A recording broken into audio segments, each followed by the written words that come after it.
आमची भूमिका काय? आज महायुती म्हणून आमचं सगळं आता असेसमेंट सुरू झालेलं आहे. कालच्या झालेल्या लोकसभेच्या निवडणुकीमध्ये जिथं आम्ही कमी पडलो, ते कशामुळं कमी पडलो याची कारण मीमांसा शोधण्याचं काम चाललेलं आहे. प्रत्येक निवडणुकीमधून काही गोष्टी शिकण्यासारख्या असतात. त्या झालेल्या काही चुका असतील, काही ठिकाणी आम्ही कमी पडलो असेल ते आम्ही दुरुस्त करू आणि पुन्हा एकदा महायुतीचं सरकार महाराष्ट्रामध्ये आणण्याचा आमचा प्रयत्न राहील.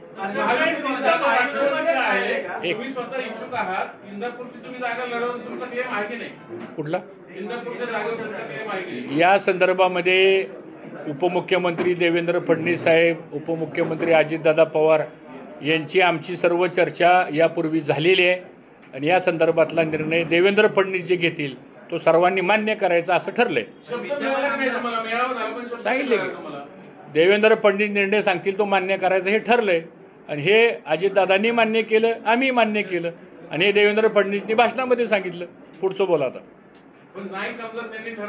जर तरचा विषय आपण त्यावेळेस बघू, आज कशाला. इंदापूरमध्ये नेमका पराभव का झाला? कारण की तिथं विद्यमान आमदार अजितदादांच्या बाजूने तुम्ही एक ज्येष्ठ नेते आणि इंदापूरचे नेते म्हणून पण पराभव नेमका का झाला? असं आहे की पराभवाची अनेक कारणं आहेत ती, परंतु आम्ही महायुतीचा धर्म आम्ही पाळला. जेवढं म्हणून आम्हाला सुनीत्राताईंना सहकार्य करता येईल तेवढं करण्याचा प्रयत्न मी आणि आमच्या सर्व कार्यकर्त्यांनी केला. शेवटी मतदार ठरवतो. आम्ही आमचं काम करण्याचा प्रयत्न केलेला आहे. शेवटी लोकांचा कौल आहे तो स्वीकारायचा असतो आणि पुढे जायचं असतं.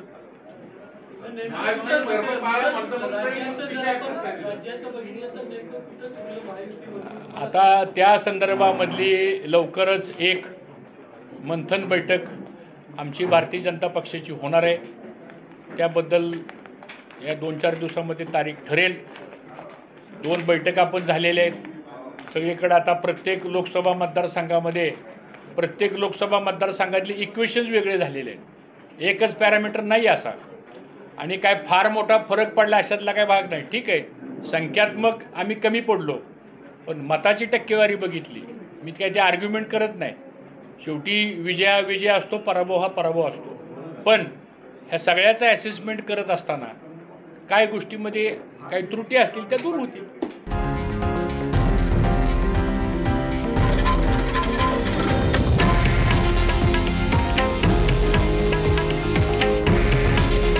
हे आहे देशातील नंबर 1 न्यूज नेटवर्क आणि आपण पाहत आहात TV9 मराठी.